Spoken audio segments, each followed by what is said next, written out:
大家好，我现在在湖北恩施。刚刚我们通过航拍发现，下面有一个大的峡谷，被大山四面包围着，所以也可以称之为一个天坑。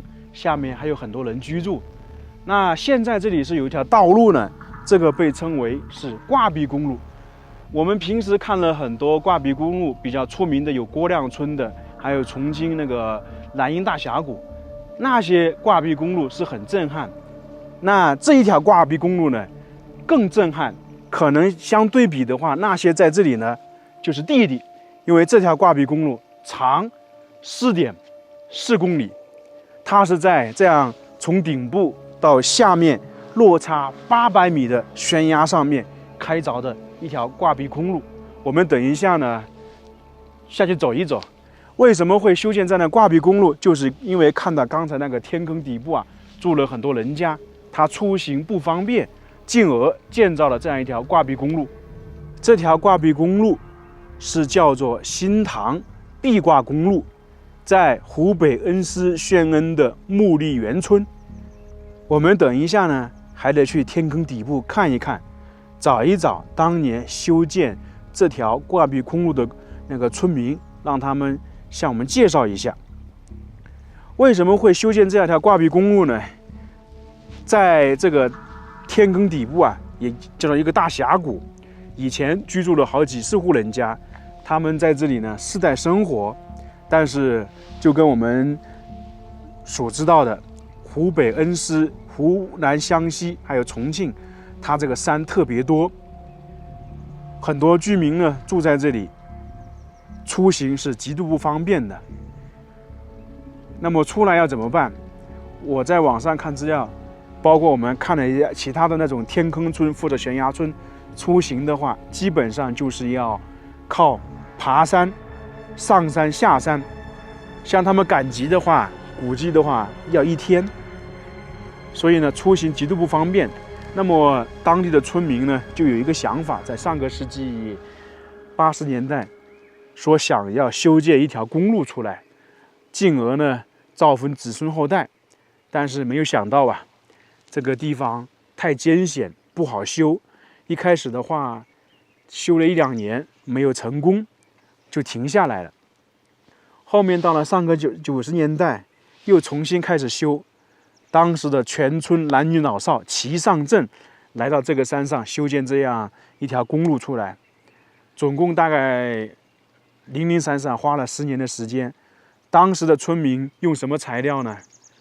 钢管、钢钎、铁锤，就是全是靠人工修的。当然也采用了一些炸药，进而呢才把这条公路修建出来了。我们其实也可以了解啊，很多地方的挂壁公路，郭亮村的也好，陕西的、重庆的、湖北恩施的，那个时候的挂壁公路都是当地的村民一起上阵，用人工把它开凿出来了。修建这条挂壁公路，当时还有9名人员牺牲了，也就证明这个地方非常艰险。我们这样看一下，特别是这一块，基本上是一个快垂直的坡度下去了。想一想，多么惊险！这里是4.4公里，花了差不多11年。我们等一下开车下去看看要多久啊？它这里是相当于是盘山公路，弯弯曲曲的。我们有时候看挂壁公路，它应该是在石山里面打个洞出来，这里呢有点不一样。同时可以看到这些山也基本上是石山，因为恩施这边山特别多嘛，大部分是石山，所以相当的危险。我们在这里还能看到它那些挂壁公路还有落石，不知道大家能不能看得到啊？当然了，现在是有人维护的。反正修建挂壁公路都是不简单，而且可以看得出来，下面那个峡谷很长的，就是叫做天坑村吧。因为悬崖村是在这种大山上面，它这里呢是在天坑底部。重庆和恩施这边特别多这种大的峡谷、大的天坑啊，因为这种山特别多。现在看起来这个道路能过车，比较宽。那么我们一开始说了，没有道路的时候，村民只能翻越这种山出去。那么当时道路有多大呢？就是一个羊肠小道，大家走过乡村小道就知道了，不到1米宽，可能就几十公分。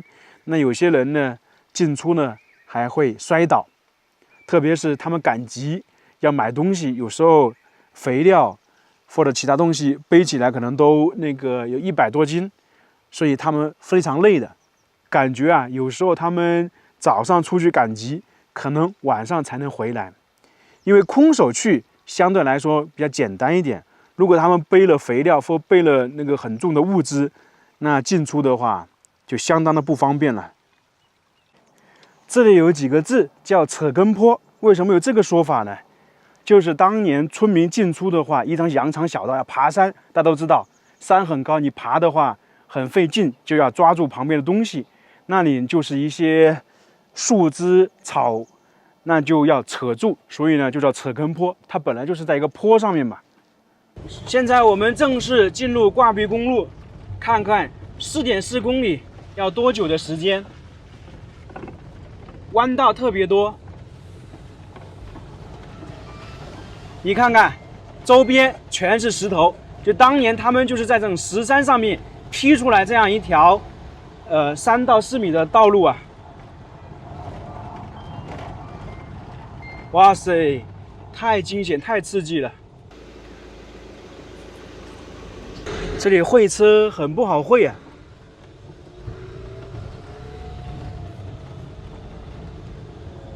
路很小，明显的一边就是悬崖，一边就是石山。这明显的可以看到，有些地方非常窄，会车是不好会的，并且这一路看起来很多地方有落石，所以在这个地方不能停留。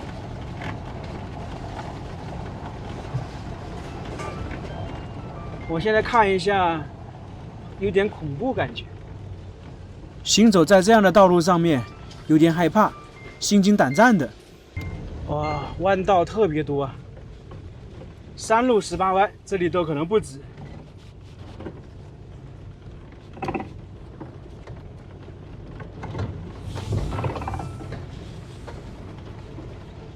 我们刚才是从最顶部那里下来的，这才走了一点点。因为落差大概是800米嘛，现在路况是还好啊，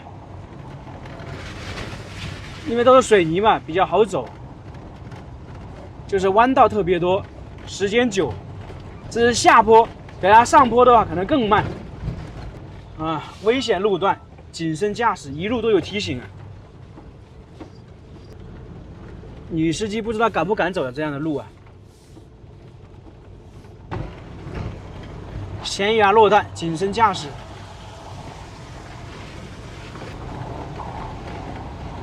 都不敢看外面，都有点害怕，因为我有点恐高。看下面腿都会发软，所以我才说这个地方女司机应该是不敢怎么走的地方。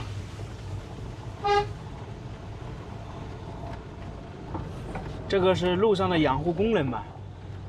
他在这里养护。就是路上呢，有些碎石啊，要整理掉，因为这里都会有落石，旁边前面有一块大的石头，就是上面掉落下来的。上面那些惊险刺激的道路基本就走完了，已经到山谷，现在就是往村落里面进发。总共我大概花了20多分钟，快半个小时，就是从这个山上的顶部一直绕下来的。我现在已经到了这个村子里面了。环境还是非常不错的，但是明显的看得到，四周都是大山。我们这样环了一周，看看被大山包围的一个村落。现在我们看的这些房屋呢，都是我们说的砖结构的，建得比较好。那在很早以前没有修通，刚才走的那条挂壁公路啊，全部属于木头的房子。这下面应该是种植玉米的，还有人在劳动呢。我们现在在四周转转，看看什么。这个就是保留下来的木房子，当时没有通公路，这个村99.9%都是这种木房子，因为砖、水泥都运送不进来嘛，所以才是木房子的。建造的方式都是就地取材，因为这里被大山包围着，可能木头都不缺。像旁边有很多杉树林，这后面的大山都跟原始森林一样的，太高了。叔，您贵姓啊？我姓罗，姓罗是吧？我刚刚是从那个挂壁公路下来的。这挂壁公路，您当年参加了建设没有？也是的。你们以前没有修建这个挂壁公路的时候是怎么出去的？好不容易从那里出去的。爬出去啊？啊，要多久3个小时。3个小时。那如果你们去赶集的话，去要3个小时，回来要几个小时？回来要4个小时，是去要6个小时。反正就一天差不多10个小时都在外面。10个小时。那可不容易啊。那以前读书怎么办？读书也在上面。也是上面啊。小学还是初中啊？初中啊。初中、小学这个里都有是吧？有。初中的话就要爬出去。爬出去。以前的那个道路有多大呀？小路。听说当时还有牺牲了好几个人是吧？是当地的村民还是哪里的？村民有2个，四川的。哦，他们是摔下去的是吧？摔下去的。哦，那不容易啊，比较危险那个。猜一猜这个是什么？可能很多人不太清楚啊。这个地方主要靠种植什么？玉米，也就是我们苞米。远处那座山太高了，不知道有没有人攀登过那种大山呢？走到恩施最不缺的就是这种大山。